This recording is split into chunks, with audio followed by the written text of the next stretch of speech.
What's up, ladies and gents, and welcome to another episode of Dual Senses, a PlayStation podcast, where we give you our 2 cents on all things PlayStation.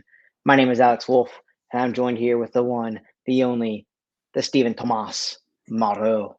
Tomas. You can join the show each and every Friday night at 9:30 Eastern Time. If you'd like to support the show and help us grow, by all means, go to mtfproductions.com/donate, where you can donate as little as $1. Of course, do all the likes, subscribes, the shares, the tweets, the retweets.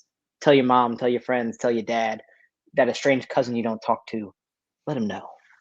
Especially tell your mom. I want Why? more mom gamers. Yeah, I guess. Not with our language, especially mine. Well, they're the cool moms.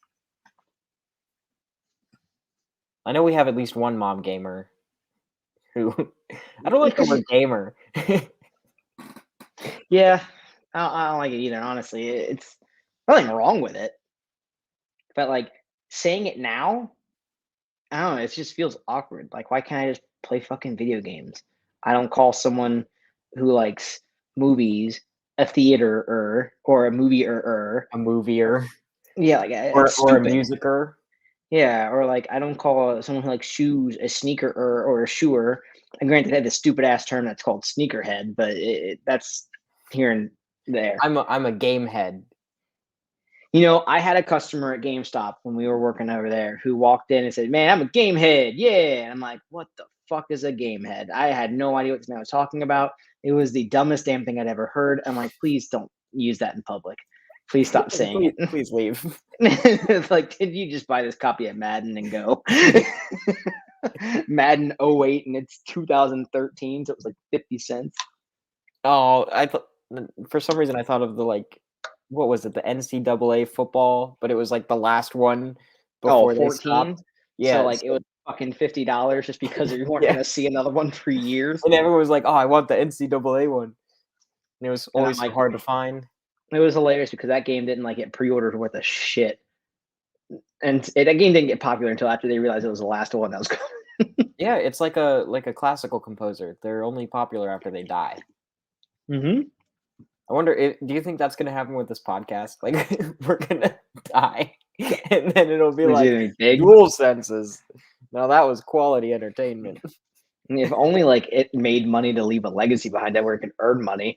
Like people will watch this, like it's not like all of a sudden it's gonna be worth money later because we're not charging anything for it now, unless there's some fucking hobo out there recording on some of this stream on a VHS and he's like, "I've got the one videotape copy." It's on VHS. Episode 19 of the Dual Senses. Episode 19 of Dual Senses. Hold on, I'm curious. What It was the last time they episode that ever is? did tea time. That was the first episode. That was the first time and the last time. Episode 19 was when PSVR 2 was announced. We were talking about that. What episode are we on now? 37. When it was announced? Yeah, like not this recent one. Yeah, like when they first talked about it like forever ago. Yeah, they first mentioned it, and then that was like it. They were just like, Okay. PSVR 2 is coming, and that's it. I don't even think they called it PSVR 2. It was like the next generation of PSVR. Okay, that makes more sense. I was just like, what the fuck? That was like a month ago. There's no way. Yeah, we're at least in episode 30 something here. I think they were just like showing the controllers. Oh yeah, they announced the controllers rather early. Yeah, that was a little while ago though. That was March 9th, almost a year ago. Damn. I got that episode 19 on VHS. They talk about the VR2 controllers. God damn, Sonny. This is hot ticket item today. fucking old people. God, I love them. Some of them. I love them. What have you been playing lately? I don't even know anymore. Honestly, it's been all over the place. Like, so work has been crazy, life has been crazy. Like, I've just been busy. So I don't think I played anything this last week.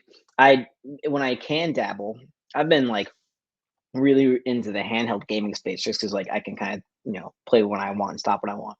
So I've been playing Pokemon Legends Arceus on the Switch. When my Switch dies, I then start playing Pokemon Heart Gold on my 3DS, and then occasionally what was I playing before? I was playing some Tales of Arise before Pokemon launched, because I started that game forever ago, but then I got sidetracked with Pokemon Brilliant Diamond actually, so I just stopped playing. But yeah, I've been playing a whole lot of Cup Pong, which I also suck at. What? Cup Pong. Oh, Cup Pong. Yeah. Okay. Yeah, I was like, what? You were playing with me. I'm in the console space. That's what I'm thinking of. Not, I mean, not yeah, those but text message games on iPhone. that I suck at. But that's really about it. I haven't touched too much. I've been very much kind of like just watching the industry, seeing what's going on. Yeah, well, there hasn't been too terribly much lately, but Yeah, it's been real fucking quiet. I recently took another trip to Disney World because I have a serious problem. Boy, if I feel any sort of negative way, I'm like, all right, I'm going to Disney World, like, and I just go right then and there. So I did that, but before then I was playing a little bit of Uncharted 3 because I wanted to replay that before the movie comes out. I'm playing through that on crushing difficulty. But when I was on the plane, so I was downloading a bunch of like older games on my Vita that I just kind of never really played or I haven't played in a while. Mm-hmm. And I was like randomly scrolling and downloading whatever I landed on. And for some god awful reason, No. the game that I landed on was Lilo and Stitch on the What the PlayStation fuck? 1. No, boy, don't do it. And well, I downloaded it, and on the plane, I started it up, and then it immediately starts. I didn't realize my volume was turned up all the way, and I didn't have any headphones on. So Lilo is just screaming. She's like, "Hey!" and it scared the shit out of Jesus me Christ. and the my friend Amanda, which I went to Florida with. So she's like screaming, and then I'm like, I can't handle this. And the screen was like, the square, but the Vita is a rectangle. So I tried to change the aspect ratio of it to fit the screen, and so I went into the options and I changed it. And when I did that, Lilo just looked awful. Like she was just like this weird, like like she looked like totem poles. Yeah. Imagine if they were like fat, but I just saw like Lilo's face, but it was stretched, and so she's just like, "Hey!" It was Oh no. awful. So I We just can't start have dying that. laughing. It was horrible. So I'm like, okay, this is enough. I'm not going to play Lilo and Stitch anymore. And the other random game that I downloaded, Jesus Christ. for some reason, the one that it landed on was Jammer Lammy on the PlayStation 1. What in the fuck even is that? So Jammer Lammy is the probably for the best forgotten PlayStation 1 spin-off of Parappa the Rapper. Where you play as a character named Lammy who plays guitar in a band called Milk Can. And That's inappropriate. She goes on an adventure and plays guitar. But it's got some like really absolutely ridiculous scenes. Like it's weird. Like there's this one level in it in particular that's just bonkers. There's like a feminist march full of pregnant women, and they're like marching because they want to stand up for their right to be mothers and to just have a lot of babies and stay home and take care of their babies. But while they're marching, all of their other children are at this daycare because they don't want to watch their kids during this like weird march. So you go in this daycare and there's this like awful, sickly caterpillar woman who has like smoker's lung and she's constantly coughing and gagging and she's chewing bubble gum, and every time she coughs the bubble gum just explodes out of her face. It's disgusting. Oh And she's just God, like, can you imagine watch inhaling these that? children for me. It's awful. And this is But what yeah, you're playing. that's what I played on the plane. I played Lilo and Stitch and Jammer Lammy. You've got a Vita and you played that. I do actually recommend Jammerlammy just for Jesus how fucking Christ. No. There's I won't no allow it. reason that this game should exist. I'm There's not no allowing reason. it. Stop it. But yeah, it's one of those like bizarro games from the past. Bizarro. Remake it. Put it on the PS6. Put it in Make it 4K. Not 8K. With We're not fucking racing. around here. 8K with ray tracing, with 3D audio. Make it VR compatible. Top 10. I don't know if anyone can handle that. I think everyone can handle it, Steven. The songs not trying hard enough. Jammerlammy are awful. Like Parappa the Rapper, at least it had some charm. It was catchy, but Jammerlammy is just. Ooh, They tried. They tried. Okay, they made an effort. Steven, it's a light news week. There's not a whole lot going on. I feel like we're at that kind of that pause, right? Come before the storm. Sifu is launched, getting raves. Critics abound. People love the game. It's great. I haven't played it yet. I want to play it. I can't afford to play it, but I want to play it. Yeah, Horizon Forbidden West is coming in like a week. They just talked about how Horizon Zero Dawn has sold 20 million copies between PlayStation 4 and PC, which is quite the feat. Quite the feat. But that's the world of PlayStation is quiet, and which is crazy because it's not actually like a bad like news week. We've got GTA 6 development confirmed. We've got confirmation of the next Call of Duty game. We've got what else is there? There's Microsoft saying, not Xbox, but Microsoft saying that they'll continue to put Call of Duty games and other Activision Blizzard games that are popular on other consoles later. There was a Switch Direct, all sorts of stuff. But in the world of PlayStation, it's quiet. It's quiet. And I feel like this is a trend. I feel like every other week we're going to have a quiet week because this happened before. We had the Xbox acquisition of Activision Blizzard. It was quiet the week after. Then PlayStation fucking finalizes announces they're acquiring and partnering with Bungie. And now here we are. It's quiet again. What's next, Steven? What's next? I don't know. What's next? You tell me. I fucking give up. I mean, Horizon. Horizon's gonna come out. It's gonna get great reviews. That's not news. Everyone knows it's gonna print money. Yeah, but it's unless the game like fumbles and is absolutely butt water. Actually, I think Horizon's gonna be a big deal. I think people are gonna look at it and they're gonna be like, "Holy shit, this is like a step up." Ain't nobody paying attention to Horizon. What is it? Horizon you got the Aloys. You got the Robo Dinosaur. Ain't no one care about that shit, Steve. Aloys. The Aloys. Sounds like a disease. I got a case of the Aloys.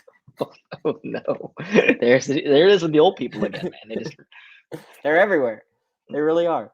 But no, even though it's been like a kind of quiet week, I kind of like the quiet weeks. It allows some of the smaller things to shine. And I think PlayStation kind of took note of that. And they took the opportunity to do a sort of indie showcase where I think this was actually just was this a blog post 2 days ago? Well, it was 2 days ago. What they did was every 15 minutes, they made a new blog post and they released a new video showcasing a different indie title. So I was going to go through some of those. There were 7 games that were highlighted in particular. And some of these I am pretty intrigued by. Some of these are actually some game announcements too for PlayStation. So yeah, I'm just gonna dive into it. Is that cool? Go ahead. Dive into it. As long as you're doing it with consent, I guess. I can't argue. All right. Will you allow me to dive in? You're not diving into me, shit. I don't care, dude. All right, I'm diving. Whoa, now, Steven. Hold. You get the proper protection and gear. Oh, I need that cap. You need the cap. You got a snorkel. I have Wander from Journey. Not a snorkel. Like nowhere near it. Well, I'm afraid you can't dive in, Steven. It's too deep. Adult Swim only. I'm an adult. Ish. Well, I'm diving in. No, Jesus Christ. You fucking diving in head first into the shallow end. Don't get this man a snorkel. He's gonna need it. Get this man a snorkel. He's gonna need it. Oh my god. If I drown in the shallow end, that's awful. But anyway, that would also be like the most Stephen Thomas Morrow thing ever. Yeah, that's how I'm gonna die. In the shallow end because he didn't have a fucking snorkel. But so the first game that they focused on highlighting was Moss Book 2, which was revealed for PlayStation VR. I think it was like 6 months ago. That was a while ago. It was again during a similar showcase like this, but highlighting. Yeah, but they VR had like a whole video thing though. I think didn't they? Like a whole presentation. Yeah, wasn't it during like a state of play or something? No, I believe it was very similar to this. It was just like this random like VR showcase where they announced new VR titles or indie titles, one of the two, just every 15 minutes. State of play. But anyways, so Moss Book 2, they had a blog post. It was just going into a little bit more detail about how they were building the world and what kinds of things they were doing based off of feedback that they got from the first game. So they're really trying to lean into the idea of that sense of awe and wonder that you get with the sense of scale that people appreciated about Moss. But the main thing that they were talking about was having more of a connected and interactive world. And what I mean by that is they were talking about things like instead of having like a static world where you're basically just going around and fighting the enemies as the adorable little moss mouse. The moss mouse. The moss mouse. I can't remember the name of the moss mouse. Is it Moss? I don't believe so. Quill. That's the name. Yeah. Quill. Anyways, so moss mouse. Simple things like when you swing your sword, like blades of grass will get cut and things like that. Enemy attacks will also interact with the environment and kind of mix in interesting ways. So making the world feel more like it's lived in and it's alive and things are interacting and stuff like that. So that's really all that they did was go into detail about that and the kinds of lessons that they learned from the first game. But still kind of cool to see. Moss is kind of a fan favorite for PlayStation VR, so that's cool. Mm-hmm. The next thing that they talked about was they announced a game called Animal Well, and this game's kind of weird. This is strange. So the reason why it's weird is it's being described as a deceptively minimalistic adventure. It's it appears to be a 2D Metroidvania style thing. But it's described as feeling like a horror game, but it's not scary. It has platforming and puzzles that seem very challenging, but the person who's developing this game is saying that it's like accessible and not too challenging. So it's developed by Billy Basso, and it's another one of those indie Metroidvanias, which for some reason this is like everyone's favorite genre to do this in. Everything is made by one person, so the visuals, the programming, the audio, all of it. But what makes this game interesting is even though it is an indie 2D Metroidvania, not only is it made by one person, but they really want to push the hardware of the PlayStation 5. And the way that they're doing that is they're having very intricate lighting systems. And there's a lot of moments where like there's physics-based like particle effects basically, but pixel effects with really intricate and elaborate lighting. And in motion, this game looks gorgeous. And the soundtrack is like hauntingly beautiful. I think this game looks really fucking cool. You play as like a weird slime ball, chicken nugget looking thing. Like from what I can see, yeah. Chicken nugget? It looks kind of like a chicken nugget. What chicken nuggets are you eating? Adorable ones. I don't know. But anyways, so you like I guess fall down a well and there's animals. It looks like there's boss fights. Game called Animal Well. You fall down a well and there's animals. I'm assuming what a synopsis. It's an assumption, but still. But no, I think this game it looks beautiful. It seems interesting. I don't really know exactly what's going on, and apparently the developer doesn't want to tell us because it's all an illusion or something. But based on the trailer that they released, I think this game looks and sounds pretty wonderful, and I'm excited for it. So Animal Well, if you're interested in weird, I think it's Metroidvania. If you're interested in weird, it gives me a lot of vibes. Like it kind of reminds me of like Knit Underground. Okay. If anyone's ever played that, if I'm not the only one, little bits of like Guacamelee thrown in there, Downwell, Animal Well, Down Well, yeah, Well, Minute, a little bit of Minute maybe. Well, I don't know. well, There's well. just a lot of things going on, but Animal Well. That's I think my second favorite thing that they talked about. But we'll get to my first favorite here in a second. But before I get to that, they also announced some more details about TMNT Shredder's Revenge. Fuck yeah! Ninja Turtles. They announced we can play as Master Splinter. Yeah, Master Splinter. You give him the proper title he deserves. Master Splinter. Yes. Is in the new Teenage Mutant Ninja Turtles game. They showed a lot of. They went into detail about how they animated him, and that was actually kind of cool to see in the blog post. Like the animation is actually kind of beautiful. This game is going to be slick as hell, and I can't wait. I mean, honestly, I wasn't paying too much attention to it, and then when I saw the animation stuff, I'm like, oh, this is pretty. So I'm a little more interested than I was before. But like, I don't know, side-scrolling beat 'em ups aren't really my thing, but this game looks like it's doing it pretty well. So see, they're not necessarily a big forte of mine. I always appreciate them, but then I get to play them, and when I play them, I'm like, this doesn't get it.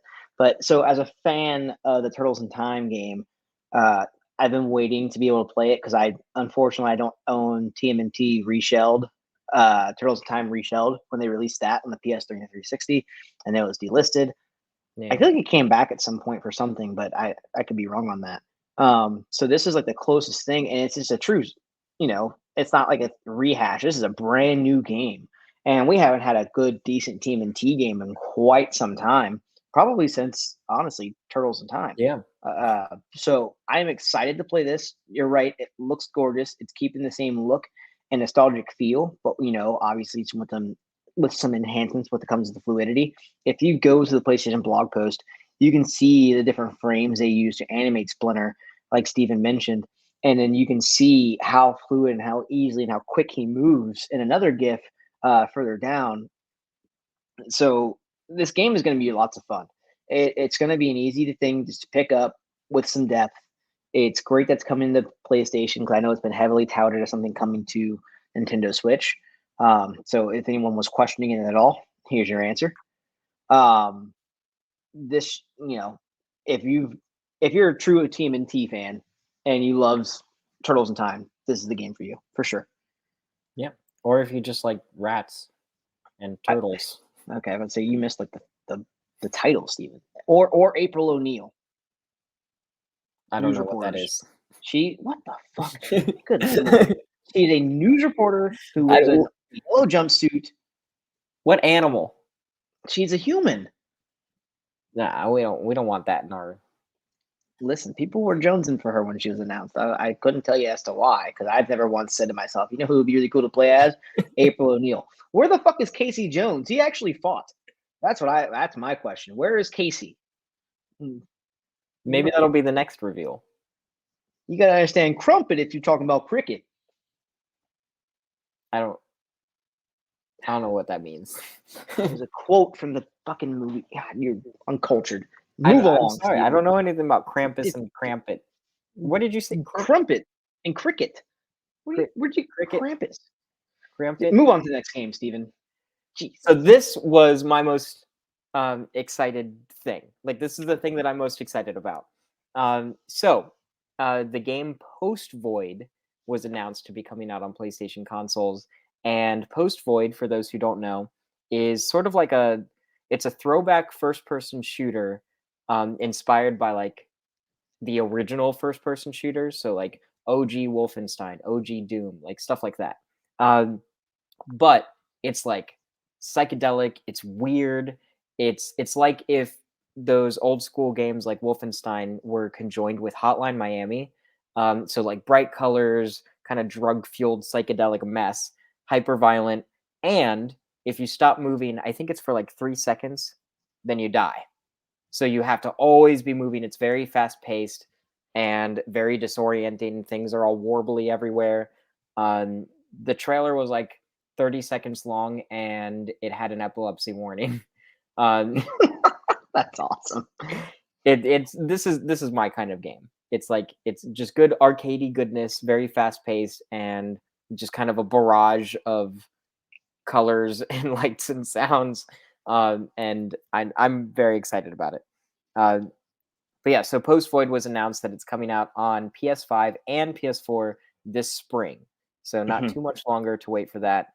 If you're a fan of like retro throwbacks, but with like a modern audio visual spin, if you like to be very stressed while playing a game, but also artistically tantalized, then this is a game for you. Or also, if you were a fan of Super Hot, is what this reminds me of. In all honesty, with that having to constantly be moving aspect. Yeah, it's kind of like if you imagine Super Hot, but like super retro and Hotline Miami. And like if you took Hotline Miami, made it first person, and then threw in the fast paced piece of like the mandatory fast paced piece of Super Hot, this is that game. But yeah, it's cool. And if you can't wait, it's like on Steam for like $3 right now. So there's that too. But I'm excited to play it with trophies because that's what I'm all about. And the fact that you don't own a PC, you could play that on. But I could probably play that on my MacBook. It's not the if most it's available. If it's available, a lot of those games when it comes to MacBook is not that can the MacBook handle it. It's just not available to purchase or play. Yeah. Well, which is a shame. But either way, I want to play it on my PS5. That's what I'm going to do. Yep. But the next game that they talked about is the sequel to Salt and Sanctuary. Why can't I talk? Salt and Sanctuary. And the sequel is called Salt and Sacrifice. Very salty. Jesus Christ. Lots of salt. So this is kind of like the Dark Souls inspired side-scrolling game. For people who are into that kind of game, this is really good. And this is the sequel. So this is coming out on May 10th. They went into detail on the blog post about the upgraded PvP. But if you're familiar with Soulsborne games, just imagine that, but side scroller, and you've basically got the gist. This game looks beautiful. It's not really my kind of play style, but a lot of people really liked Salt and Sanctuary, and I can only imagine that this is going to improve on all aspects. It looks like it will, and it sounds like it will. So, did you ever play Salt and Sanctuary? No, the art style, the look, and like the appeal of the game for me is there, and I can say that with a lot of platformers. They always look super fucking cool, but they're always, especially nowadays, very much revolve around very tight, precise gameplay. Even I feel like that was a thing for platformers before games like Dark Souls were abound. You know, people made it to where yeah, you could play the game just fine if you're just kind of half-assing it, but there was always that emphasis and that benefit of it, how precise you were. Even like games like Super Mario, Sonic the Hedgehog. Sure, you could play those games without necessarily trying super hard, but the more precise you were, the higher your score, the quicker you played, the more efficient you did things. And I feel like nowadays, especially with the popularity of games like Dark Souls, Bloodborne, and games like Cuphead, it is like now, no, this is the only way to play these games now. It's like you've got to be precise with them. You've got to make sure you're doing everything with a purpose. The slightest misstep punishes you, and you feel all the more rewarding when you do it right, because that means you did the best you could do, and it was the only way that game was going to allow you to move forward. So that intimidated me. It's one of those things where if I had more time and more patience in my day, yeah, I'd give it a shot. But it's one of those things, unless I can see like, hey, it's not that difficult, like you can still just play it and enjoy it, I would dive in. Yeah, I kind of feel the same way where like I don't like the whole punishing aspect of things. And I don't mind it. Like, I love a challenge. I love it when something is challenging, but Yeah. I want to be able to, like, as soon as I fail, press a button and immediately get back into it. But with, like, the Souls games, I feel like you have to, like, fight your way back up to that point, and it's, like, too slow. Like, that's why with something like Hotline Miami or Post Void, um, if you die, you just press a button, you're back in it.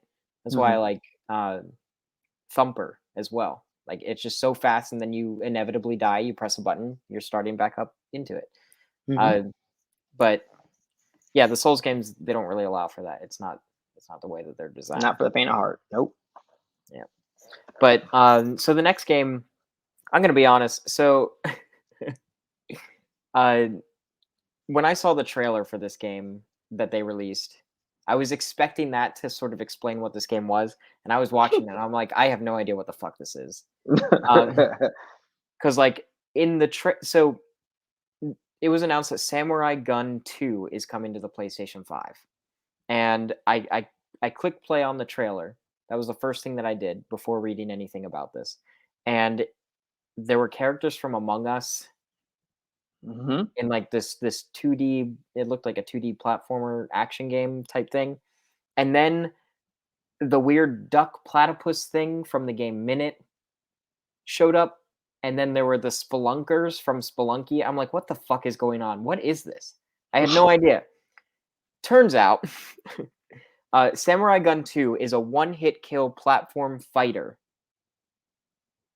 And they were announcing that they're doing a crossover with a bunch of different characters from other indie games, including Among Us, Minute, and Spelunky 2. Makes sense. Yeah. I was a confused person when I watched this thing. But now that I know what it is, I think it looks pretty cool. It kind of reminded me a little bit of Nidhogg, to be honest. Yeah, that was the first thing that was coming to mind. So, like, if Nidhogg were Smash Brothers. And had a lot more going on with the backgrounds, where Nidhogg's very bare bones, I feel like, in some aspects. Yeah. But fun. But it looks cool. If you like multiplayer, like, this seems like a really fun game to get drunk and play local multiplayer with. But yeah, it's got like stages based off of these games too, which is kind of neat. So, Smash Brothers Nidhogg. I mean, Samurai Gun 2. And then the last game. I'm sorry, I'm a mess. The last game that they talked about during the weird indie showcase thing was Hello Neighbor 2, which I didn't know was going to be a thing, but here we are. This is a proper sequel, whereas what was it? The Friends what was there was a prequel thing. There was a prequel thing that came out, but this is a sequel, so it's going more into whatever that weird creepy neighbor is doing. But what's kind of neat about Hello Neighbor 2 is instead of just the one creepy neighbor, you now have an entire neighborhood of creepy neighbors, and each one of them has their own like different behaviors and AI. So you have to learn that individual neighbors like AI to avoid them, I guess, murdering you. And each neighbor has their own like creepy secret stuff. So it seems like it's a lot more game than the first one. Yeah. But it actually looks kind of cool. Like, it looks a lot more polished than the first one. That probably has to do with the astronomical success of Hello Neighbor and the crazy amount of money that all the merch they were then able to do. But yeah, but that was still kind of cool to see that it's coming to PlayStation. I think it's when it launches, it's coming out. Yep. But yeah, PS4 and PS5 for that one. Oh, actually, okay. There's a beta as well, April 7th. You get the beta access with your pre-order. So if you pre-order the game, so that's kind of cool. I actually thought it looked interesting. Like, I didn't have much interest in the first one, but after seeing some gameplay for this, I was like, oh, this actually looks makes me upset that we are not getting a sequel to Blue Toad, Blue Toad, Blue Toad Murder Mystery Files, Blue The Turd. Town of Little Riddle. I want a sequel to that, and watching this just says like this is it. This is what this game. This is what that game could have been, because Yeah. you've got suspicious characters up the entire town. You're trying to figure out what's going on, whereas in this case, you're just kind of sneaking around and whatnot. You're not necessarily being the detective per se. And missed opportunities. I do miss God. Blue Toad Murder Mystery Files. Like, so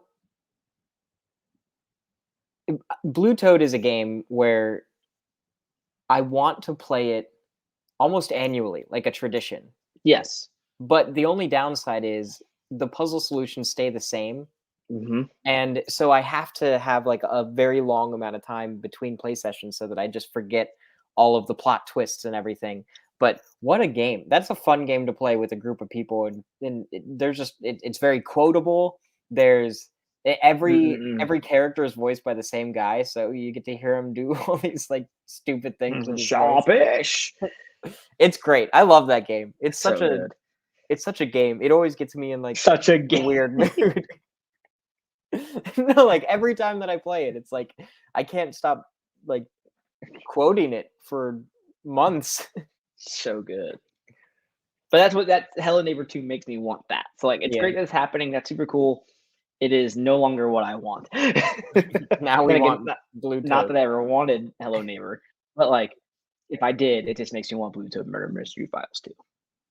That's a blast from the past there. What a obscure game. Nobody else cares about that game. But here we are. Always the strangest throwbacks on DualSenses. But speaking of murder and mystery, this had nothing to do with the indie showcase that they did on the PlayStation blog. But so hold on. Go ahead. What are you going into? I was just gonna say I got really fucking excited when the trailer for Wolf Among Us 2 came out. Yes. So very excited for this. Wolf Among Us originally came out, what was it, 8 years ago, 9 years ago? Something like that. It was on the PS3 and 360. Yeah, PS3, 360, PS4, the other stuff. But I think it's one of, if not the strongest Telltale game. Back when they were doing all their things, famed developers for Walking Dead, Batman, Guardians. Thank you. I was blanking. Borderlands. Yeah, so all of those interactive story type things. And then they went under and we thought we would never see them again. And then someone threw money at the thing and then restarted Telltale. And it was announced that Wolf Among Us 2 would be revived. But this is our first time actually seeing it. And it looks beautiful. There's not a single like frame hitch. They're using the Unity engine, I believe, right? That's what they were talking about dropping. They're using Unreal. Okay. Yeah. So the game will work. Yeah. So they have the first trailer. I recommend anyone who's a fan of Wolf Among Us or just fairy tales and murder mysteries and very dark stories, check out the trailer. The game takes place, Wolf Among Us 2 takes place 6 months after the first season. So it's still in the same world. It's like 1980s in New York City. And developed using the Unreal Engine. They are slating this for a release in 2023. So we still have some time, but I'm just happy that it's happening. It looks great. I was excited. In the trailer, you get to see some characters from The Wizard of Oz.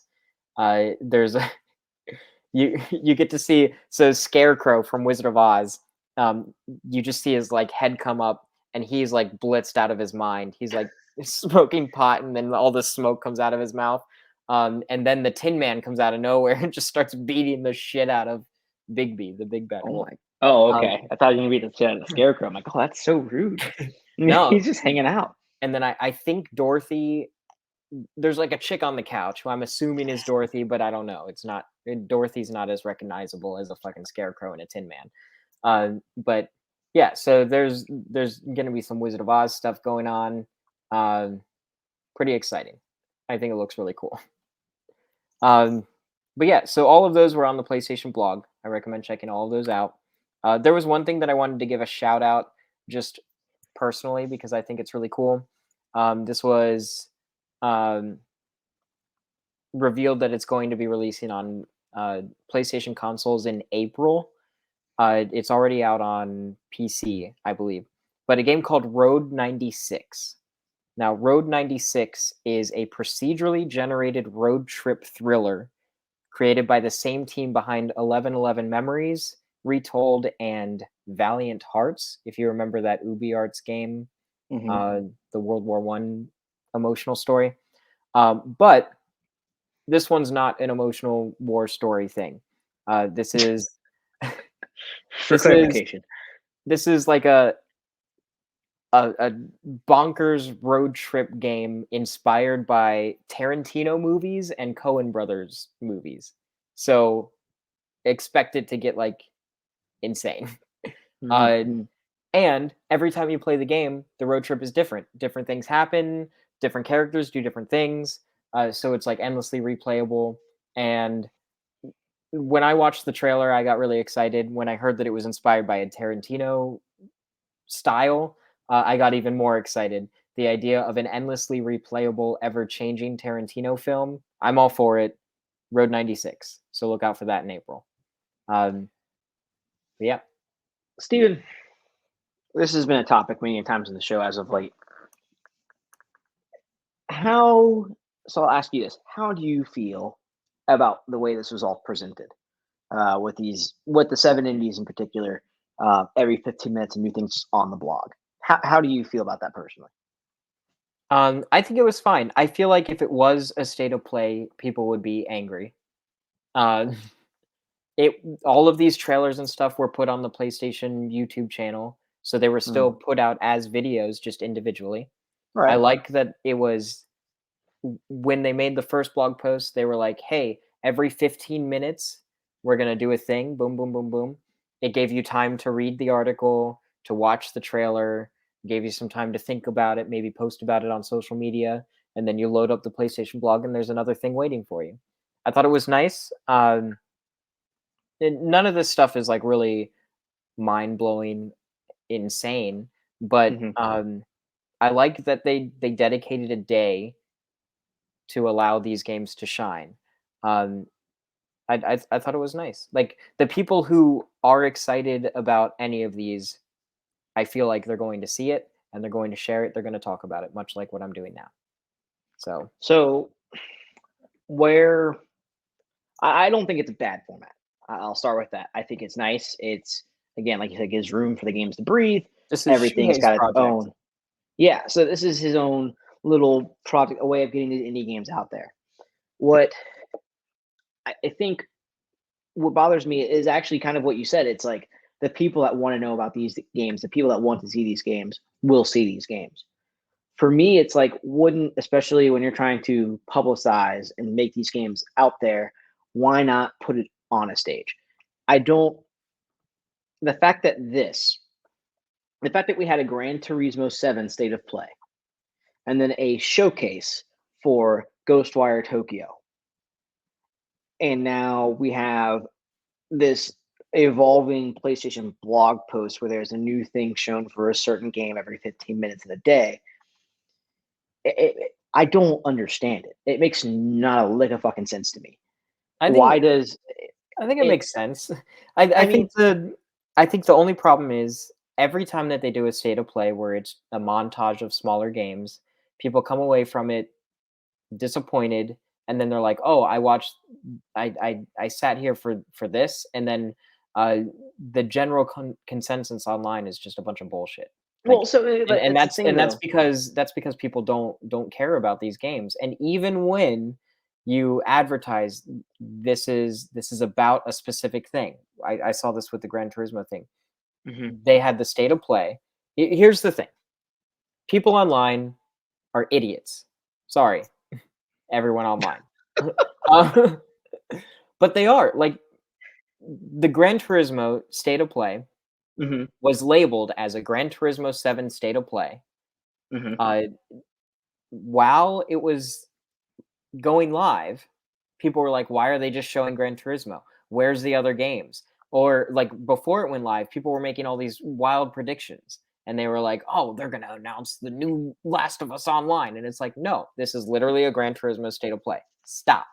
Well, so here that's I get what you're saying there, but my point being is like this further drives the point that there's really no rhyme or reason as to what a fucking state of play is. Because again, we had Gran Turismo 7 State of Play. A week later, Ghostwire Tokyo does almost the exact same thing in that showcase Gran Turismo 7 did for a showcase, but it didn't get the title State of Play. I think the difference is State of Play is dedicated for first party PlayStation Studios games. Exclusive. Yeah, PlayStation. But even then, what the hell? Why? That is so convoluted. And then, at least in my opinion, and then we have this where these games, like PlayStation, I mean, it even has the logo of PlayStation Indies. Why can't we just get like a PlayStation Indies State of Play? Why can't that be a thing? You're right. You're always going to have those people who complain online. So why the fuck let it stop you? If it's always going to be there, why stop? Because you're gonna piss someone off regardless. I don't really see it as that much of a difference. Like, so what they did was every 15 minutes while they were doing this thing, which it was only for like it's not long. A short about amount 45 of time. minutes. There were 7 announcements. But they released the videos on their YouTube channel. Well, so I mean, the videos were still there. The only difference is they would have done it live and they would have been edited together. But so I mean, that's the thing. Like the point I'd be making is like you're right. It is a difference, but for me, where it's put on that grander stage, right? If you're trying to spread the word of this, stage. It's their YouTube channel. Well, no, it's not the same stage. PlayStation blog. It's the titling. It's the branding, right? So the PlayStation blog. How much traction does so? For instance, if you don't check the PlayStation blog for any reason, you don't see this. But if PlayStation were to say, "Hey, we're going to have an indie showcase or an indie State of Play airing this time," guarantee that would have gotten more press. Why? Because it's a State of Play. So, much like how if Nintendo put out, "Hey, we have an indie showcase coming out here." It's not just on the PlayStation blog though. They put it on their YouTube, and right before they did it, they put out a video. It says PlayStation Indie Spotlight, February 10th. Yes, but I mean, I'm saying it says new reveals, updates, gameplay on 7 upcoming indies. But how many people are going to sit there and huddle? I mean, I understand what you're saying. I'm not arguing that it's a bad way, like I said. But 35,000 people did. Right, 35,000 people. Whereas if Nintendo, who puts out, "Hey, we're going to have an indie world," or whatever they call them, an indie world showcase, that guaranteed gets more viewers. Why? Because you're putting it on a pedestal. And granted, they only announced 7 games, or even just not even announced 7 games, just retouching other games that were already mentioned. That alone, I feel like would garner more traction, more advertising for these games that are lesser known or may have been forgotten about than, oh, we'll have a blog post and we're going to update it every 15 minutes. Again, it's not that it's a bad idea. I just feel like it's convoluted. What they're doing, there's no strategy, there's no holistic approach as to how to do these things. Everything is done so differently for no real fucking reason. I do kind of wish, like, I'm kind of 2 minds about it. Yes, I would like for there to be more of like a production value. I do think that when something is live and everybody's experiencing a reveal together, it's a little bit more exciting. All of those things. But also at the same time, like me being the person that I am, I like that they're just kind of showing things as they are. They're not putting all this hype behind it. I'm so tired of everything being this like overhyped, ridiculous thing. Like, why can't we just see what something is and enjoy it? That's why I kind of liked like the Gran Turismo 7 State of Play, because there was like a long period of time of unedited gameplay, and most of it they were just going through menus. Like, that gets me excited because instead of them saying, "Look at this fucking amazing thing, this is pushing the boundaries of everything," they're just like, "Oh, here's what a menu looks like, and here, just very plainly, here are the things that you can do." But with these games and stuff, when you put them into something that's this big production, state of play or this like montage thing that's designed to build hype and get people talking. It's I feel like it's not necessarily dishonest, but I feel like it just kind of it it sets expectations at a level where I don't think, like, I don't want people to go into something like Animal Well and expect it to be a Limbo or an Inside. Like, I feel like that's a disservice to Animal Well. But I mean, is that at that point, that's up to. That's not even saying, like, just because you're slapping the name, that doesn't have to be this generated hype machine, right? Because again, Nintendo does the indie world showcases things, and those things aren't. The only thing that's hype about it is like, oh, Nintendo's announcing stuff, and even then, when I say it's an indie showcase, we know it's all third party. We know they're all smaller indies. There's not this grand like, holy shit. There's never a no shit moment with those for the most part. It's very much you get what you get. And so if you're, again, like you said, you're gonna have those people, those detractors who are always upset. You're on these people who totally ignore what they've already said, like, hey, it's going to be this thing. My problem is that PlayStation's messaging behind all of this, whether it's a state of play or a showcase or a PlayStation Indies day long or hours long blog post where every 15 minutes something's dropped, it's a mess. Like, if as someone I don't really that's see it as a mess. I feel like now we've been seeing it long enough. We can start to see the patterns. So this is just the way that they're doing it. We can compare it to Nintendo. Nintendo does the Nintendo Directs. They have the Indie Direct. They have their bigger Nintendo Directs, things like that. It's essentially the same thing, just different names. State of Play, PlayStation Studios. It's a deep dive into a PlayStation Studios game. With an exception, but I'll get to that. So State of Play for the most part is a deep dive into a PlayStation Studios game. The showcases are a deep dive into a third-party exclusive, Well, see, or that's not even a true third-party either. game. That's not necessarily true either, because we've had past state of plays where it's not just showcasing just a singular or even just multiple only PlayStation Studios things. I'll get to that in a second. They do the indie showcase thing on the blog, which is essentially just a series of reveals with the timed video releases on their channel. That's like its own little thing. That's Shuhei Land. And then he's his own little corner. About every 3 months, essentially every season, there's a state of play that's sort of like a montage of things to come. It's like setting the stage for the next 3 months, and that alternates between being a big thing and an indie thing. That's your indie showcase that I think you're wanting, is that in between state of play that's sort of the montage thing. That's the last state of play. The last state of play that we got, consistency. that was that. This So far, I feel like it's been consistent. The fuck it has. Last year alone made no sense with state of plays, because we had what? How many of those state of plays were actual state of PlayStation, telling us what's going on with PlayStation and not just focusing on one singular game? How many? I believe we had 2. Okay, 2. But how many state of plays did we have that entire year? I think we had 4. There's no consistency, Stephen. There is not. There's nothing you can say. That fits into the thing that I said. Every season there's a state of play. Boom, boom, boom. It's like bookending the season. Every season. So we had 4 state of plays last year. How many seasons are there in a year? 4. And 2 of those PlayStation state of plays last year were what? I don't remember what they were. You just said they were on focus on 2 individual games. There was That's not consistency. That makes no fucking sense. You're telling me I'm going to get 4? You just said that we're alternating between a montage and an individual game. Why? Why? That's just the way that they're doing it. Why does Nintendo do anything that they do? That's the thing. Why would they do it? It's because it's the way that they thing. decide So to do it. that's the question. That's what doesn't make any sense. Why do it that way? You're going to call something the state of PlayStation. When I hear state of play, I think I'm going to get the lowdown on all things going on PlayStation. I know a state of play. If I'm talking about the state of PlayStation, I'm not talking just Gran Turismo. I'm not talking just Ghost of Tsushima. I'm not talking just Horizon Forbidden West.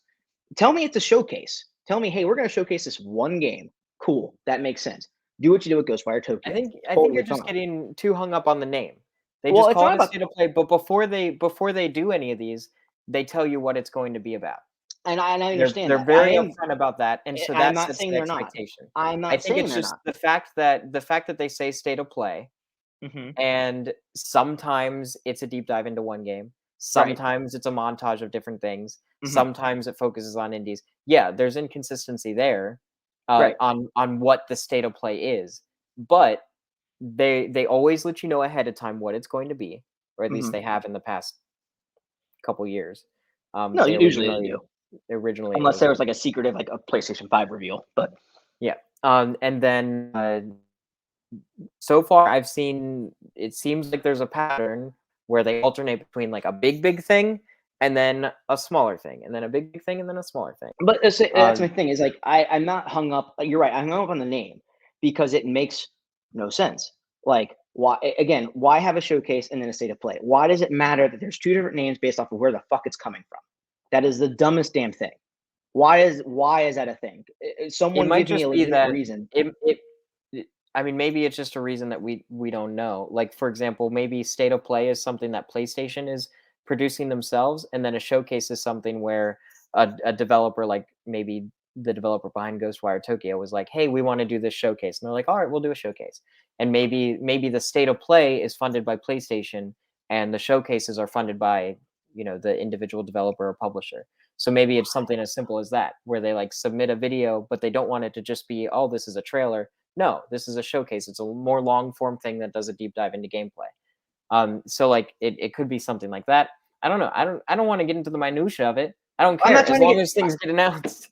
Well, that's the thing. That's what I don't understand. Because, like, so for instance, right now, if I hear Nintendo Direct, I'm like, all right, cool. I'm in because I know. And if they tell me it's about a particular, that's the thing. If Nintendo or even fucking Xbox say, hey, we're going to talk about this one thing, that's it. The name, the word Xbox, whatever they have, which isn't much of anything, it's just, we're going to announce this thing. If Nintendo does that, it's like, we're just going to show this thing. That's it. It's not a direct. The name is gone because that's we're showing just one thing. That's clear, concise messaging, right? Whereas with PlayStation, we're going to have a state of play talking about Gran Turismo. Okay, cool. We're also going to have a state of play. We're going to talk about everything going on with PlayStation. All right, fine. Now we're going to have a showcase where we're talking about just Deathloop. We're going to have a showcase just Horizon Forbidden West. We're going to have a state of play about Ghost of Tsushima. We're going to have this showcase of, and it's like, what the fuck? Why? They're Why? telling Why you what can't? they're showing though. I know, but why? But why can't they all just be state of plays? I mean, again, I'm not like getting frustrated. I'm more frustrated that I keep like I'm trying to get this point across. It just there's no. It feels like there's no rhyme or reason. They're just like, hey, what are we gonna call this one? Like they're just sitting in a fucking room. There's like 10, 12 fucking Japanese dudes, maybe one American, someone from Europe, and Herman Holst and then Jim Ryan are just sitting there like, man, we got this thing we're gonna show. What are we gonna call it? Let's call that a showcase. All right, cool. All right. Now I want to do the same thing That's a for state of this play. other game. What are we gonna call it? That It's a one's state got to of be a play. state of play. Right? Like what the fuck? Why? Why? What? It makes no Why does fucking it sense. matter? Why does it matter? Tell me why it matters. Well, because Why does it it matter? doesn't. Because I don't get excited. I don't give a shit. If someone tells me I was more excited about a showcase for Ghostwire Tokyo than I was for a state of play. So now if I hear state of like, so for instance, out of the last what 3 years we've gotten PlayStation state of plays or whatever, I don't give a fuck about them. I do It's not give actually a been shit happening about. for quite a while. Yeah, I But mean, yeah, it feels like it's been longer, but I don't care. I don't give if Nintendo says we're putting on a direct, regardless of what it's about. I know I'm like, okay, yeah, I'll watch it. I'm see, curious. I What are they temper gonna my show? expectations based on what they say it's going to be about. And that's fine. But even like if And that's the thing, even with that's it. Nintendo, if they're saying like, hey, even if Nintendo says it's not a direct, and they say we're gonna show this one thing on Smash Bros for half an hour, I'm like, okay, cool, I'll watch it. I get it because I know what I'm getting into, and I know the level of like what I'm supposed to expect. Whereas And with a that's state what of, PlayStation does. but that's the thing, they do that, but the They message. just might call it a state of play, they might call it a But showcase. That's it. when I hear state of play, I think again for me You're when I working hear off state of of play, these preconceived notions from past state of plays. because there's no fucking preconceived notions because it doesn't make any fucking sense. Well, I don't then know if if there's no what is it. preconceived notions, then what are you caught up on? I don't I understand. don't. That's what I'm saying. I just I don't give a shit. I do not, as someone who You loves sound like PlayStation, someone who as gives a shit. I don't give a shit. This is the thing that I mean, I don't give I a shit keep about the hearing this. content. Like, I'm like, A lot of whatever. people are Okay. saying the same kind of thing, Yeah. where like they're confused. Oh well, what's the state of play? Is it a big thing? Is it a little thing? Hmm. I think It doesn't even have to be a big thing or little thing. I I just want to think know, am I getting a now medley of things? they tell you ahead of time though. I think Well, then make that a fucking showcase. I think that I I just want consistent I naming. think That's all I people. want. Yeah, I think that's the thing that a lot of people want. I don't think we're necessarily going to get it. I Because think it's it's fucking clear because they now don't that know what we're the fuck not they're going to doing. get it. Uh, It fucking makes no I don't fucking sense. necessarily. I just think that I don't think they care because I don't think it's really that important. I think the only people who are making a big fuss about this is people like us because it makes our job a little bit more complicated. Because we're the ones who have to talk about it, and we're the ones who have to say, "Oh, well, we had a state of play, but it wasn't like a big state of play. It was one of those little state of plays where they did a smaller thing, but it wasn't like the weird montage state of play. It was just a deep dive into Gran Turismo." But So like, that's the thing. It doesn't even like make the job harder. It doesn't make it harder at all. It just makes me wonder. Like, I get curious. So it makes me wonder, what's the thought process? I just want to understand. Like, why not? Why is a showcase for Gran Turismo a state of play outside of Lilo? And I guarantee you, I feel like even last year there were instances where there were showcases for first party PlayStation Studios games that weren't called state of plays. There's got to be at least one, because there is no rhyme or reason to any of this. I keep There, thinking of that Ghost of Tsushima thing, but I think that was a state of play. I think let they me called it see. a state of play. I think that one was too. Ghost of And they Tsushima did. I think the state Horizon of one was a state of play. play as well. And then Horizon, is that Forbidden West, right? Yeah, they had the Horizon state of play, and then that was followed by the weird indie montage thing, Mm-hmm. which was also a state of play. And then after that was the Gran Turismo state of play. Wait, which that was a gameplay reveal.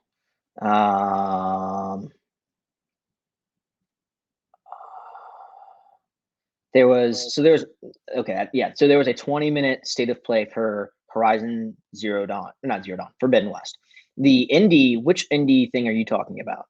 The one that it had like Little Devil inside. It had that online multiplayer thing from Suda51, I think. Okay, so that's that right there, perfect fucking example, because I know which one you're talking about. Why Yeah, where does did that the land exact that was in a the state of timeline? play? No, I mean in the timeline. Like when it happened? Yeah. Was that Let me see. after the Horizon state of play? For Little Devil Inside, I'm pretty sure that happened before. Because that was the actual reveal, right? No, not the reveal. When they showed the gameplay. The reveal was during the PS5, the big Yeah, showcase, like the big one. But then it was the October 2021 State of Play trailer. Let's see what was in there. it was in October. Jesus, time flies so fast. October 2021 State of Play. So that would have been before. That would have been after Horizon, the Forbidden West 20-minute gameplay. And Because then the next state of play after that was the Gran Turismo one, right? yeah, that would have been the following one, because there wasn't one in November and there wasn't one in December. So let's see everything that was announced during that. So the only thing that wasn't during that state of play that was honestly mostly indie games. Little Devil Inside was new gameplay. We got the Bug Snacks free update. We got Five Nights at Oh Freddy's Security yeah, Breach. I'm We excited got for that. and then we got Death's Door comes to PlayStation next month, and then Deathverse is a new battle royale set So in the Let It Die universe. let's do a quick little thing. So The only two things that were not indie titles were the King of Fighters 15 beta starting, and then the Star Ocean: The Divine Force announced for PS4 and PS5. what month was the Horizon one? Let me double check. Let me go back into that Google search. And then that montage one was, you said October? That was October. Horizon was May 27th, 2021. And it was a state of play that was only for the gameplay reveal of Horizon Forbidden West. And then you said that was in May? May 2021. Okay. And that was Horizon. Sorry, I'm writing this down so I can keep track of it. And You're then good. after the next state of play after the October montage one was Gran Turismo. There was no other state of play before then, right? Yeah, there was not one in November, and there was not one in December. And did Gran Turismo, did that happen in February, or was that right at the tail end of January? Tail end of January, I believe, because Ghostwire Tokyo happened in early February. It was like a week difference. Okay, so May, June, July, let's go tour. Okay, so there were 5 months in between the Horizon thing and the montage, and then 3 months between the montage one and GT7. So I'm going to make a prediction. Okay. Okay, so here's my prediction. Mm-hmm. In April or May, we're going to get another state of play. Okay. It's going to be a montage. It's going to be a combination of multiple titles. Okay. And I think this one's going to be mostly, well, maybe not mostly, but it's going to have bigger things than the one that we had in October. It's going to be a little bit less indie focused. It's going to have some big stuff. Well, hold on, because that's an easy prediction to make, especially right before the month of June, where we know PlayStation historically lately has not been around E3, and that's right coming on the heels of E3 starting up. Yeah, that's not hard to make. Well, also, I'll make another prediction. I will also say this, okay? That in the fall, we'll have another game deep dive state of play. And that'll be the next one. And then early next year, 2023, we'll have another montage one. Because I think this is my prediction.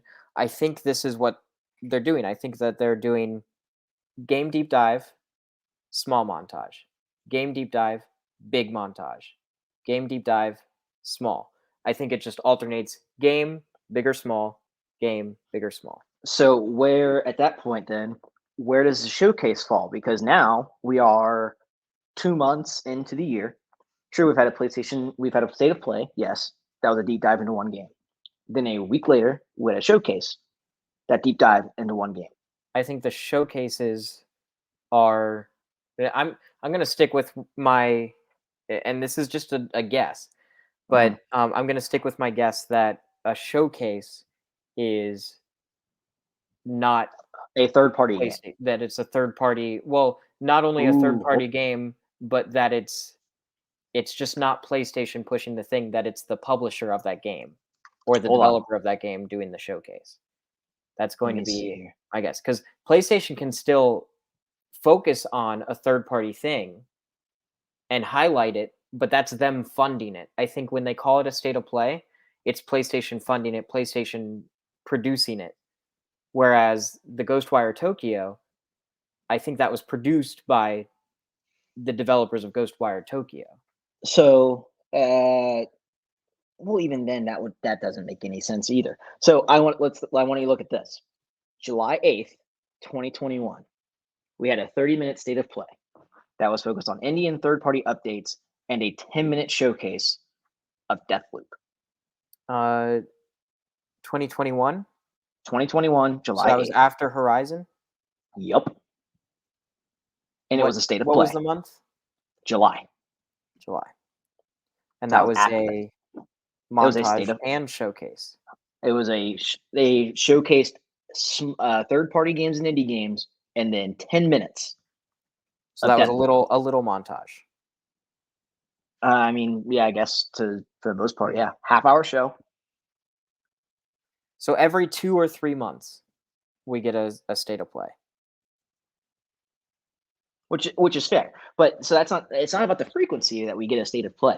It's what makes a state of play, because this is now showing that we had a state of play of nothing but third-party games in July of last year. State of play is they show games.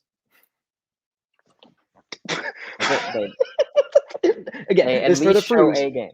This is the further proof that there is no rhyme or reason as to what their naming scheme is with any of this. Because that was a 30-minute show that showcased multiple games, all third-party, state of play. I mean, I still think that's That's what I'm saying. Is it state of play can be anything, but I'm still going to stand by what I'm assuming is a state of play is funded by PlayStation. It's PlayStation marketing money, PlayStation producing it. That I think a showcase is just not. It's not PlayStation money. It's not PlayStation marketing. It's a third party developer marketing or publisher on a PlayStation branded thing. Basically just saying, hey, this is a showcase. Boom. And that like, that but just I mean, baffles me though, because that like why could it I be just don't better? understand that. Could it be better? Yes. Could it be more clear and concise with the naming, just for consistency's sake? Yeah, of course. Is it that big of a deal? No. I No, think I I just think feel this like at this is point, I think at this point, the way PlayStation handles it, they might as well just take away the label of everything because the labels don't mean anything. So it's like, why have it? I feel like they're killing their own. I feel like the state of play when it was first the concept was to be a hype machine, get people excited. It was the new way of communicating what was going on with PlayStation with their games, and in that time they have killed their own label because it's like there's no reason to get excited behind it anymore unless you like it's got to be a big fucking thing like that well, a big time of year. It's got to be around E3 or I think again, right it's just before they'll tell Game you Awards or something. beforehand what it's about, and that's Yeah, it. and I get that they'll So, tell you so beforehand, what but state of like, play is using the information that we have? What state of play mhm, is it's PlayStation showing at least a game. That's it.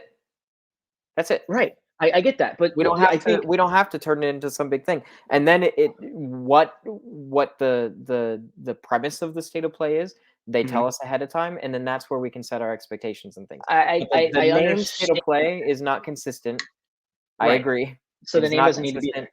The Get rid of name it. doesn't need to be there, whether it's there or not doesn't matter. But that says to me, oh, okay, so the name doesn't matter. Yeah. Okay. So then, like, I have no reason to. It just it. I feel like there was a plan or an idea, and this makes me. I feel like this kind of reflects certain aspects of PlayStation, not totally. I could be wrong on all this. I think this for it just helps like if you're gonna have this idea, if you're gonna have this plan, and you're going to execute this thing, hey, we have to have a way of communicating what's going on with us to the consumer, to our fans, to investors on a platform of some sort. We're not doing E3, we're not doing PSX, and we don't necessarily have a big presence at the Game Awards. What can we do? Let's put out a small little half hour, 45-minute presser video showcasing what we've got going on, like a State of the Union. But what do we call it? Let's call it the state of play, the state of PlayStation. What's going on with And us? that's what they did.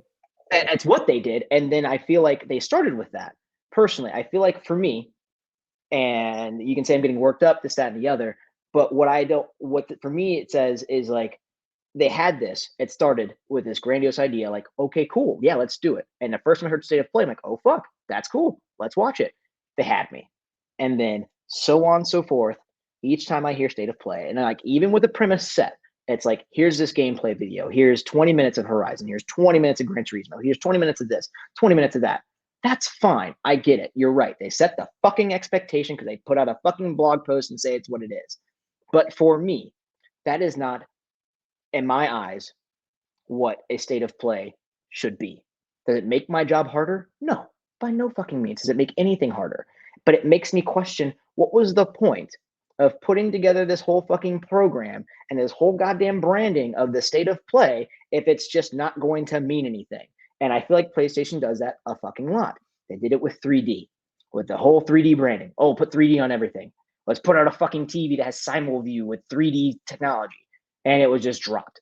Let's put out a handheld. Let's put out two handhelds. Let's revise the handheld every year.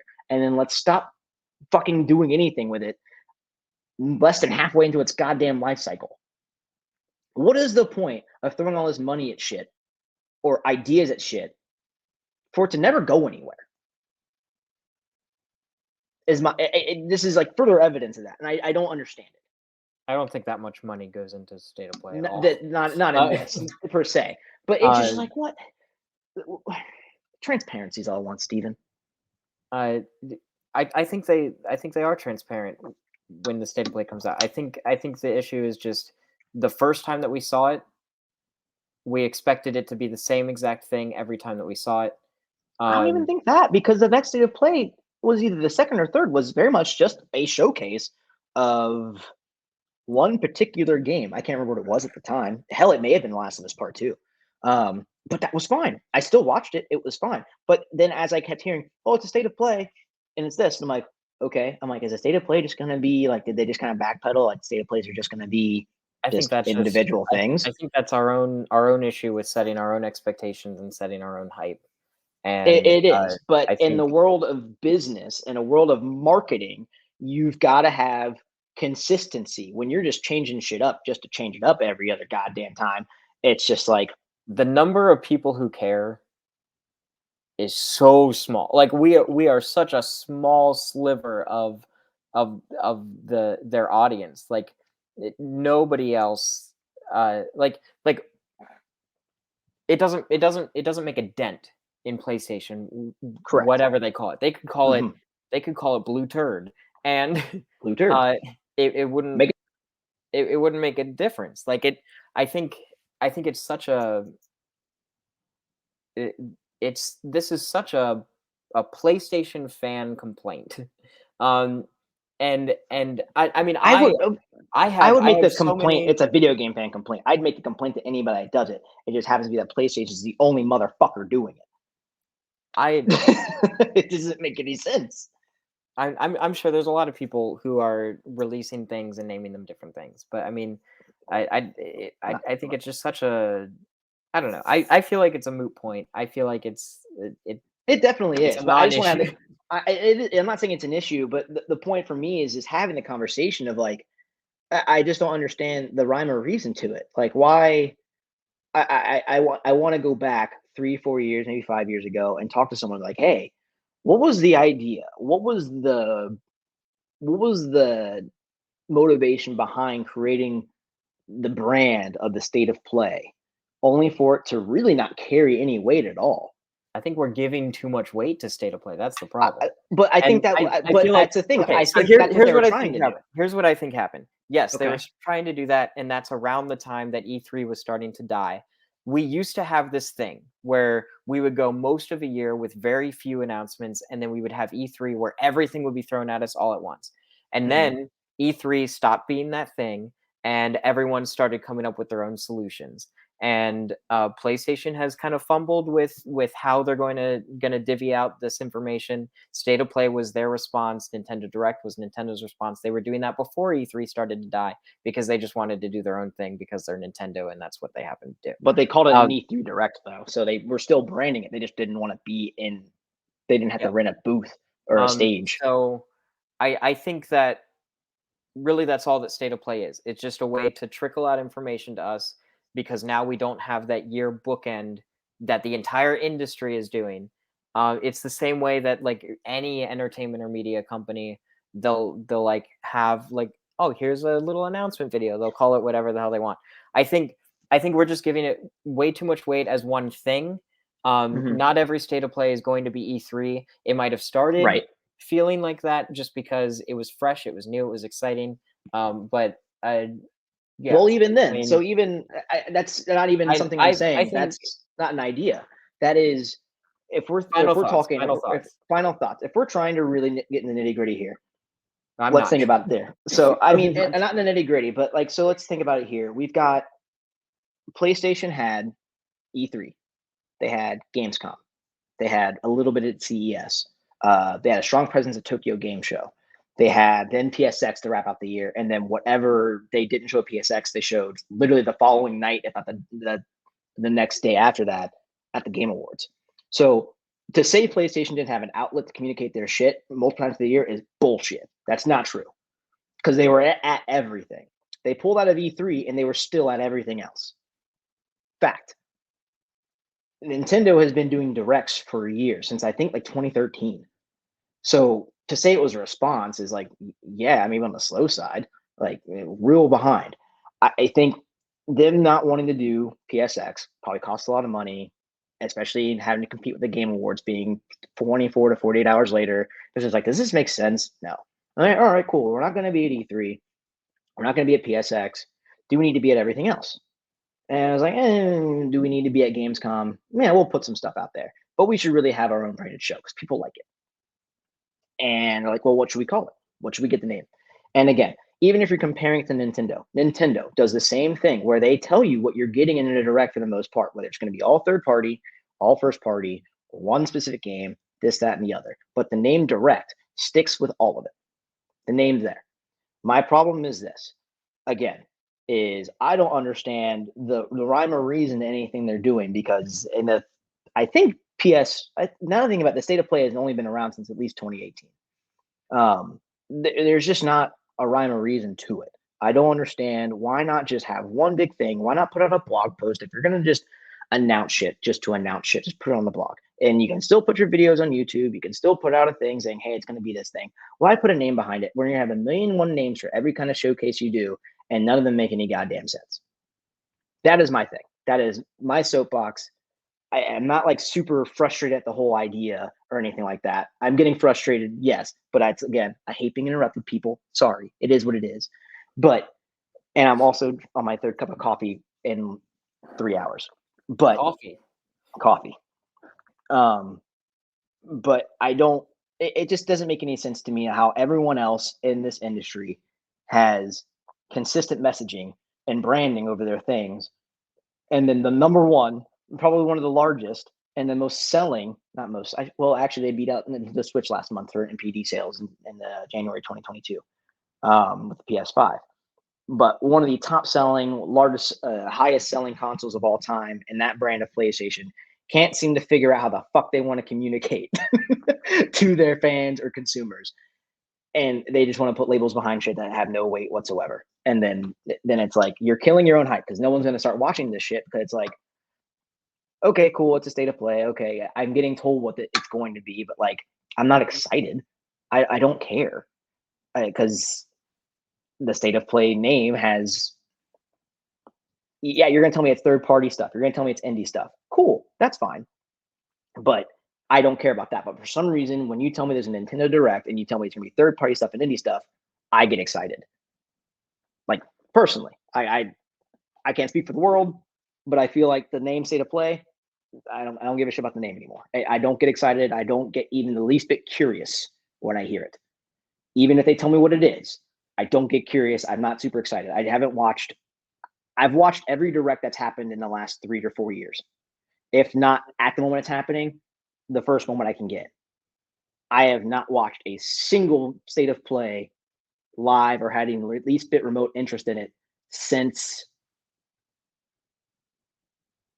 I think the last big one was whenever the one Spider-Man 2 and Wolverine was announced. That was the last time I gave a shit. Now it's because it was telling me what was going on with the PS5, and it was a year the PS5 had been out, and it still had very little going on for it, game-wise. Okay. So that's all fine.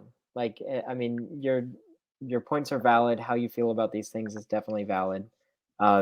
Like I said, I do think that they could do a better job with the consistency with how they word things. I think that the State of Play title and branding, because it's not really necessary, I just kind of ignore it. I just pay attention to them saying, "Hey, we're going to talk about this," and then I take that as the main thing. I think whether or not you get excited about State of Play versus Nintendo Direct, I feel like that says more about whether you care about what's going on with Nintendo in terms of third party, more or less than PlayStation. I think it says more about how you feel about the overall brands of the companies than it does the names personally. But I can't even say that because I see the Nintendo stuff. I'm like, man, I hope that comes to PlayStation. I feel like I don't know. I just don't care about this kind of question, I guess, just because I feel like it's like kind of useless. Like it's such it If games are being announced, then I'm happy. If information is being revealed, then I'm happy. I like seeing games. I like learning more about games. And frankly, like so many people have had this conversation about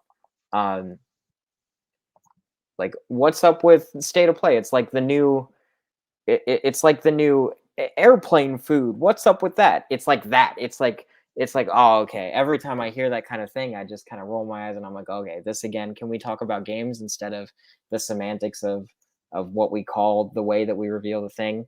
Like I just don't care. Like I want to talk about games. And so I, that's why I kind of get a little bit frustrated with that conversation, because it's like I don't care. They could have the weirdest schedule. They could alternate between montages and indie and third party, and they could call it whatever the hell they want. They could call it random colors of the rainbow, and they could have purple twice, but all the other colors are just once. I don't care. If games are being revealed, announced, if we're getting information, then that's cool. And that's how I feel about it.